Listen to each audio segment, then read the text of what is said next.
Break ನಂತರ ಸುಹಾಸಿನಿ ಕಾರ್ಯಕ್ರಮಕ್ಕೆ ಮತ್ತೆ ಸ್ವಾಗತ. ಮೊಂಡುತನ ತುಂಬಾ ಇರುವಂತಹ ಮಕ್ಕಳು ತುಂಬಾನೇ ಸ್ಟಬರ್ನ್ ಆಗಿರ್ತಾರೆ, ತುಂಬಾ ಎನರ್ಜೆಟಿಕ್ ಆಗಿರ್ತಾರೆ, ಹೈಪರ್ ಆಕ್ಟಿವಿಟಿ ಇರುವಂತಹ ಮಕ್ಕಳ ಬಗ್ಗೆ ಮಾತಾಡ್ತಾ ಇದ್ವಿ. ಬನ್ನಿ ಮಾತನ್ನ ಮುಂದುವರಿಸೋಣ. ಸರ್ ಡಾಕ್ಟರ್, ನೀವು ಹೇಳ್ತಾ ಇದ್ರಿ ಟೈಪ್ಸ್ ಯಾವೆಲ್ಲ ಇನ್ಅಟೆಂಟಿವ್ ಬಗ್ಗೆ ನಾವು ಹೇಳಿದ್ವಿ. ಇದರಲ್ಲಿ ಒಂದು ಚಿಕ್ಕ ಪ್ರಾಬ್ಲಮ್ ಏನಾಗುತ್ತೆ ಅಂದರೆ ಜನರಲಿ ಏನು ಮಾಡ್ತೀವಿ, ಚಿಕ್ಕ ಮಗು ಅಂದ ತಕ್ಷಣ ನಾವು ಗಂಡು ಮಕ್ಕಳ ಬಗ್ಗೆ ತುಂಬ ಗಮನ ಜಾಸ್ತಿ ಕೊಡ್ತೀವಿ. ಅಂದರೆ ಅದೇ ತುಂಬ ಈ ಥರ ತುಂಟಾಟ ಜಾಸ್ತಿ ಆಡೋದು ಮಕ್ಕಳು. ಅದರಿಂದ ನಾವು ಸೊ ವಿ ಮಿಸ್ ADHD ಅಂತ ನಾವು ಖಂಡಿತ ಐಡೆಂಟಿಫೈ ಮಾಡಬೇಕು. ಸೊ ಗರ್ಲ್ಸ್ ಅಂತ ಜನರಲ್ ಏನು ಮಾಡೋದು, ADHD ಎಲ್ಲ ನಾವು ಗಂಡು ಮಕ್ಕಳ ಹತ್ರನೇ ಕಾಣಿಸ್ಕೊಳ್ಳುತ್ತೆ, ಏನೋ ಹೆಣ್ಮಕ್ಳ ಹತ್ರ ಕಾಣಿಸ್ಕೊಳ್ಳೋ ಅಂತ ಅಲ್ಲ. ಎರಡು ಕಡೆನೂ ಆಲ್ಮೋಸ್ಟ್ 50-50 ಅಂತ ನಾವು ಹೇಳ್ಬೋದು, ಎರಡು ಜನರ ಹತ್ರನೂ ಕಾಣಿಸ್ಕೊಳ್ಳುತ್ತೆ.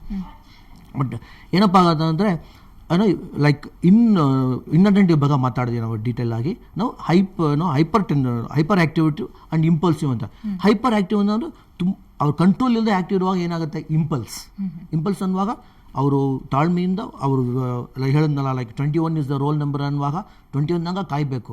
ಅಷ್ಟರೊಳಗೇನೆ 13-14 ಒಳಗೇನೆ ಪೇಷಂಟ್ ಇರೋಲ್ಲ.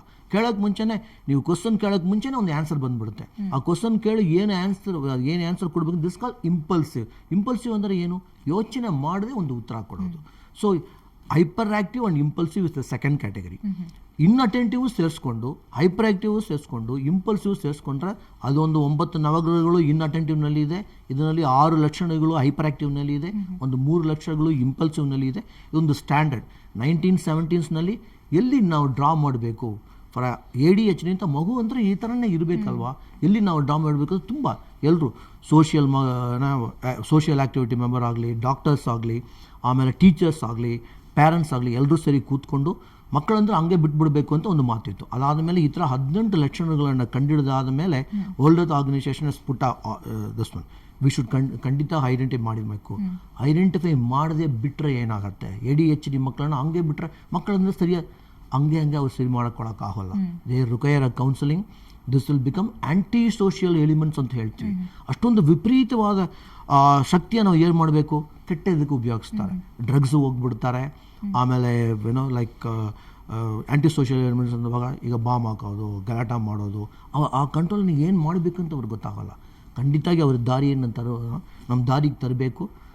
ನಾವು ಡಾಕ್ಟರ್ಸ್ ಆಗಲಿ, ಹೌದು ತುಂಬ ಅಪಾಯ ಆಗುತ್ತೆ. ಅದರಿಂದ ಡಾಕ್ಟರ್ಸ್ ಆಗಲಿ, ನಾವು ಸೋಷಿಯಲ್ ಇವರಾಗಲಿ, ಅವರಿಂದ ಒಂದು ತಾಳ್ಮೆಯಿಂದ ಅವರನ್ನು ಫಸ್ಟ್ ಕೇಳಬೇಕು. 4 ಬಾರಿಸೋದ್ರಿಂದ ಏನೂ ಉಪಯೋಗ ಅಲ್ಲ. ಆ್ಯಕ್ಟಿವ್ ಅಷ್ಟೊಂದು ಎನರ್ಜಿಯನ್ನು ಒಳ್ಳೆ ಒಂದು ಉಪಯೋಗ ತರಬೇಕು.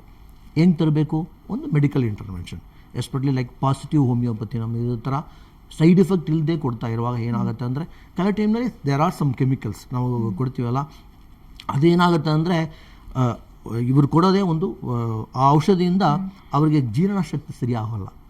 ಆ ಥರ ಒಂದು ಸೈಡ್ ಎಫೆಕ್ಟ್ ಬರೋಕ್ಕೆ ಚಾನ್ಸಸ್ ಇರುತ್ತೆ. ತುಂಬ ತಗೊಳ್ತಾ ಇರುವಾಗ ಫಾರ್ ಎಕ್ಸಾಂಪಲ್ ಏನು ಹೇಳ್ತೀವಿ ಅಂದರೆ, ಉದಾಹರಣೆಗೆ ಏನು ಹೇಳ್ತೀವಿ ಅಂದರೆ ಅವ್ರಿಗೆ even they can go into the suicidal tendency ಅಂತ ಹೇಳ್ತೀವಿ. ಆ ಥರ ಸೈಡ್ ಎಫೆಕ್ಟ್ಸ್ ಎಲ್ಲ ಬರೋಕ್ಕೆಲ್ಲ ಚಾನ್ಸಸ್ ಇರುತ್ತೆ. ಅದೆಲ್ಲ ಬಿಟ್ಟು ಒಂದು ಮಗುವನ್ನು ತುಂಬ ಉಪಯೋಗವಾಗಿ ನಾವು ಇದನ್ನು ಕರ್ಕೊಂಡು ಬರಬೇಕು ಅಂದರೆ ಸ್ಟಿಮ್ಯುಲೆಂಟ್ ಅಂತ ಹೇಳ್ತೀವಿ. ಅಷ್ಟೊಂದು ವಿಪರೀತವಾದ ಆ್ಯಕ್ಟಿವಿಟಿಯನ್ನು ಸ್ವಲ್ಪ ಕಡಿಮೆ ಮಾಡಿ ಫೋಕಸ್ ಮಾಡೋಕ್ಕೆ ಖಂಡಿತ ಮೆಡಿಕಲ್ ಇಂಟರ್ವೆನ್ಷನ್ ಬೇಕು, ಹಂಗೆ ಬಿಡಬಾರ್ದು. ಡಾಕ್ಟರ್ ದೀಪಿಕಾ ಅಂತ. ದೀಪಿಕಾ ಅವರೇ ಹೇಳಿ, ಏನು ಸಮಸ್ಯೆ ಇದೆ? ಈಗ ನನ್ನ ಮಗು 2 ವರ್ಷ, ಅವನ ಹೆಸರು ಗಗನ್ ಅಂತ. ತುಂಬಾ ತರಲೆ ಮಾಡ್ತಾನೆ. ತರಲೆ ಅಂದ್ರೆ ಏನ್ ಮಾಡ್ತಾನೆ? ಸುಮ್ನೆ ಎಲ್ಲ ಬಾಂಡೆ ಕಿತ್ತಾಕೋದು, ಅಡಿಗೆ ಮನೆಗೆ ಬಾಂಡೆ ಕಿತ್ತಾಕೋದು, ಆಮೇಲೆ ಏನಾದ್ರೂ ಇಟ್ಟಿ ಸಾಮಾನು ಒಂದ್ ಕಡೆ ಇರೋದಿಲ್ಲ. ಹಠ ಮುಂಡುತನ ಜಾಸ್ತಿನಾ? ತುಂಬಾ ಹಠ ಇದೆ ಡಾಕ್ಟರ್. ಓಕೆ ಮಾ ದೀಪಿಕಾ, ಖಂಡಿತವಾಗಿ 2 ವರ್ಷ ಮಗು ಅಂದ್ರೆ ಸ್ವಲ್ಪ ನಾವು ಕಾಯ್ಬೋದು. ಬಟ್ ಇದನ್ನು ಎಲ್ಲಿ ಎಲ್ಲೆಲ್ಲ ನೀವು ಸ್ಕೂಲ್ ಕಳಿಸಿಲ್ವಲ್ಲ ಅವನಿಗೆ? ಇಲ್ಲ, ಈಗ ಜೂನ್ ಲಿಂದ ಸ್ಟಾರ್ಟ್ ಅಂತ ಹೇಳಿದ್ದಾರೆ. ಓಕೆ, ಅಟ್ಲೀಸ್ಟ್ ನೀವು ಹೇಳೋದು ಮಾತನ್ನು ಕೇಳ್ತಾನ? ಇಲ್ಲ, ಒಂದು ಬಟ್ಟೆ ಒಂದು ಹಾಕೋ, ಕೆಂಪು ಬಟ್ಟೆ ಹಾಕೋ, ಇಲ್ಲಾಂದ್ರೆ ಈ ತರ ಶರ್ಟ್ ಚೆನ್ನಾಗಿದೆ ಅಂದ್ರೆ ಅದನ್ನ ಹಾಕೊಳ್ತಾನ?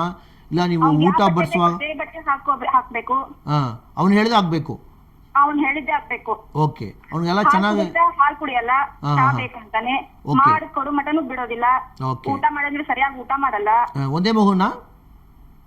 ಒಂದೇ ಮಗು. ಓಕೆ, ನೀವು ಏನೋ ಮನೆಯಲ್ಲಿ ಇದ್ದೀರಾ? ಹೌಸ್ ವೈಫಾ ಇಲ್ಲ ನೀವು ಕೆಲಸ ಮಾಡ್ತೀರಾ? ಓಕೆ, ಹೌಸ್ ವೈಫ್ ಅಂದ್ರೆ ನಿಮಗೆ ತುಂಬಾ ಟೈಮ್ ಇರುತ್ತೆ.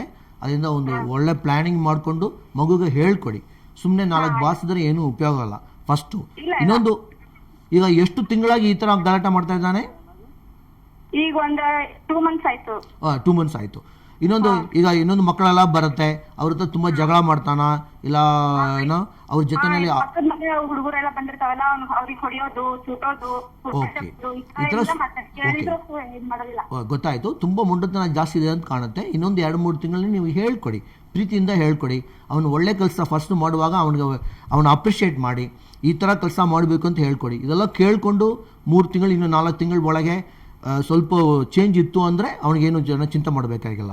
ಇಲ್ಲಾಂದರೆ ನಮ್ಮ ಥರ ಆಗಲಿ, ಇನ್ನು ಡಾಕ್ಟರ್ಸ್ ಎಲ್ಲ ಇದ್ದಾರೆ, ನಿಮಗೆ ಯಾರು ಅನುಕೂಲ ಆಗುತ್ತೋ ಪಾಸಿಟಿವ್ ಹೋಮಿಯೋಪತಿ ಆಗಲಿ, ಬೇರೆ ಔಷಧಿ ಆಗಲಿ, ಫಸ್ಟು ನಿಮ್ಮ 2-3 ಸೆಟ್ಟಿಂಗ್ಸ್ ಅಂತ ಹೇಳ್ತೀವಿ, ಆ ಡಿಫ್ರೆಂಟ್ ಅಂತ ನಿಮ್ಮ ಫ್ರೆಂಡ್ಸ್ ಆಗಲಿ, ನೀವೆಲ್ಲ ಅಂಗಡಿಗೆ ಹೋಗ್ತಾ ಇರುವಾಗ ಅವರು ನಿಮ್ಮ ಹತ್ರ ಕಂಪ್ಲೇಂಟ್ ಮಾಡ್ತಾರೆ, ಈ ಥರ ನೋಡಿಕೊಂಡು ಈ ಕಂಪ್ಲೇಂಟ್ಸ್ ಹೆಚ್ಚು ಇತ್ತು ಅಂದರೆ ಖಂಡಿತ ಈ ಮಗುಗೆ ಔಷಧ ಬೇಕಾಗುತ್ತೆ. ಒಂದು ಮೆಡಿಕಲ್ ಇಂಟರ್ವೆನ್ಷನ್ ಅಂತ ಹೇಳ್ತೀವಿ. ಇಲ್ಲ ಅಂದರೆ ನಿಮ್ಮ ಮಾತನ್ನ ಕೇಳಕ್ಕೆ ಶುರು ಮಾಡ್ತಾನೆ ಅಂದರೆ ಒಳ್ಳೆ ದಾರಿಗೆ ಬರ್ತಾನೆ ಅಂತ ಲೆಕ್ಕ, ಭಯಪಡಬೇಕಾಗಿ. ಓಕೆ, ಅಜಯ್ ಅಂತ ಬಾಗಲಕೋಟೆಯಿಂದ ಕರೆ ಮಾಡಿದ್ದಾರೆ. ಅಜಯ್ ಅವರೇ ಹೇಳಿ, ಏನಿದೆ ಪ್ರಶ್ನೆ ಇತ್ತು ನಿಮ್ದು? ಹೇಳಿ ಅಜಯ್. ನಮಸ್ಕಾರ, ಹೇಳಿ ಸರ್. ನಮ್ಮ ಮಗನಿಗೆ ಈಗ 11 ವರ್ಷ ಇದೆ ಮೇಡಮ್ ಅವರ. ಹಾ, ಅವನಿಗೆ ಓದಿನಲ್ಲಿ ಜಾಸ್ತಿ ಆಸಕ್ತಿ ತೋರಿಸೋದಿಲ್ಲ ಮೇಡಮ್ ಅವ್ರೆ. ಈಗ ಸ್ಪೆಲ್ಲಿಂಗ್ ಬರೆಯೋದ್ರೆ ಬಹಳ ಮಿಸ್ಟೇಕ್ ಮಾಡ್ತಾನ್ರಿ. ಹಾ, ಮತ್ತೆ ಜಾಸ್ತಿ ಜನದ ಜೊತೆಗೆ ಬೆರೆಯೋದಿಲ್ಲ, ಓಕೆ, ಜನದ ಜೊತೆಗೆ ಜಾಸ್ತಿ ಬೆರೆಯೋದಿಲ್ಲ, ಹೆಚ್ಚು ಮಾತಾಡೋದಿಲ್ಲ ಮೇಡಮ್ ಅವ್ರೆ. ಸ್ಕೂಲಲ್ಲಿ ಟೀಚರ್ ಜೊತೆಗೆ ಹೆಚ್ಚಿಗೆ ಮಾತಾಡೋದಿಲ್ಲ, ಮತ್ತೆ ಯಾರಾದ್ರೂ ಮನೆಯವರು ಅಥವಾ ಫ್ರೆಂಡ್ಸ್ ರಿಲೇಷನ್ಸ್ ಯಾರು ಬಂದು ಅವ್ರ ಜೊತೆ ಹೆಚ್ಚಾಗಿ ಮಾತಾಡೋದಿಲ್ಲ, ಬೆರೆಯೋದಿಲ್ಲ, ಸೈಲೆಂಟ್ ಆಗಿರ್ತಾನೆ. ಮತ್ತೆ ನಮ್ಮ ಮಾತ್ರ ತಂದೆ ತಾಯಿ ಹತ್ರ ಬಹಳ ವಾದ ಮಾಡ್ತಾನೆ ಮೇಡಮ್ ಅವ್ರೆ. ಈಗ ಓದು ಬರಿ ಅಂತ ಹೇಳಿದ್ರೆ ಆಮೇಲೆ ಮಾಡ್ತೀನಿ, ಇನ್ನ ಸ್ವಲ್ಪ ಹೊತ್ತು ಬಿಟ್ಟು ಮಾಡ್ತೀನಿ ಅಂತ ಒಂಥರ ಆಲಸ್ಯ, ಜವಾಬ್ದಾರಿತನ ಮಾಡ್ತಿರ್ತಾರೆ ಮೇಡಮ್. ಅದೇ ಹೇಳದ್ನಲ್ಲ, ಇನ್ಅಟೆಂಟಿವ್ ಟೈಪ್ ಅಂತ, ಆ ಥರ ನಿಮ್ಮ ಮಗುದ ಲಕ್ಷಣಗಳು ಕಾಣಿಸ್ಕೊಳ್ತಾ ಇದೆ. 11 ವರ್ಷ ಅಂತ ಹೇಳಿದ್ದೀರಾ, 7 ವರ್ಷದ ಮೇಲೆ 6 ತಿಂಗಳ ಮೇಲೆ ಈ ಥರ ಇತ್ತು ಅಂದರೆ ಖಂಡಿತವಾಗಿ ನಿಮಗೂ ಒಂದು ಮೆಡಿಕಲ್ ಇಂಟರ್ವೆನ್ಷನ್ ಅಂತ ಹೇಳ್ತೀವಲ್ಲ, ಫಸ್ಟು ಇನ್ನೊಂದು ಸ್ವಲ್ಪ ಟೈಮ್ ತೊಗೊಂಡು ಅವನಿಗೆ ಅದು ಇದರಿಂದ ಏನು ಒಳ್ಳೇದಾಗತ್ತೆ ನಿಮಗೆ, ನಿಮ್ಮ ಮುಂದೆ ನಿಮ್ಮ ಬಾಡಿನಲ್ಲಿ ಎಷ್ಟು ಇಂಪಾರ್ಟೆಂಟ್ ಅಂತ ಹೇಳಿ 2-3 ಸತ ಹೇಳಿ. ತಿರ್ಗಾ ಅವನು ಕೇಳಿಲ್ಲ ಅಂದರೆ ನಮ್ಮ ಥರ ಪಾಸಿಟಿವ್ ಹೋಮಿಯೋಪತಿ ಔಷಧಿಗಳು ಸೈಡ್ ಎಫೆಕ್ಟ್ ಇಲ್ಲದೆ ನಿಮಗೆ ನಿಮ್ಮ ಮಗುವನ್ನು ಒಳ್ಳೆಯದೊಂದು ದಾರಿ ತರೋಕ್ಕೆ ತುಂಬ ಯೂಸ್ ಆಗುತ್ತೆ. ಕೆಲ ಟೈಮ್ನಲ್ಲಿ ಸ್ವಲ್ಪ ಸೈಕಾಟ್ರಿಕ್ ಕೌನ್ಸಿಲಿಂಗ್ ಅಂತ ಹೇಳ್ತೀವಿ, ಇಲ್ಲಾಂದರೆ ಲೈಕ್ ಇವರೆಲ್ಲ ಒಂದು ಟೆಸ್ಟ್ ಮಾಡ್ತಾರೆ, ಆ ಟೆಸ್ಟನ್ನು ನೀವು ಮಾಡ್ಕೊಂಡು ಬರ್ಬೋದು. ಇಲ್ಲಾಂದರೆ ನಮ್ಮ ಹತ್ರ ಕರ್ಕೊಂಡು ಬಂದರೆ ನಾವು ಅದು ಹೆಂಗೆಲ್ಲ ಲಕ್ಷಣಗಳಿರುತ್ತೆ ಅಂತ ನಾವು ಅಬ್ಸರ್ವ್ ಮಾಡಿ ಅದು ನಿಮಗೆ ಒಂದು ಒಳ್ಳೆ ಔಷಧ ಕೊಟ್ಟರೆ ಮಗುವನ್ನು, ನಿಮ್ಮ ಮಗು ಸೊಸೈಟಿಗಾಗಲಿ ನಿಮ್ಮ ಮನೆಗಾಗಲಿ ಒಂದು ಉಪಯೋಗ ಬರೋಕ್ಕೆ ಚಾನ್ಸಸ್ ಇರುತ್ತೆ. ಓಕೆ, ವರ್ತನೆಯ ವೈಪರೀತ್ಯ ಅಂತ ಹೇಳ್ತೀವಿ. ಮಕ್ಕಳಲ್ಲಿ ವಿಪರೀತವಾದಂತಹ ಒಂದು ಸಿಟ್ಟು, ಕೋಪ, ಮೊಂಡುತನ ಇರುತ್ತೆ, ಬುದ್ಧಿವಂತರಾಗಿರ್ತಾರೆ, ಆದರೆ ಅಟೆನ್ಷನ್ ಇರಲ್ಲ ಅವ್ರಿಗೆ. ಸೊ ಇಂತಹ ಮಕ್ಕಳಿಗೆ ಏನು ಚಿಕಿತ್ಸೆ ತಿಳ್ಕೊಳ್ಳೋಣ ಒಂದು ಬ್ರೇಕ್ ನಂತರ. ಈಗ ಚಿಕ್ಕದೊಂದು ಬ್ರೇಕ್.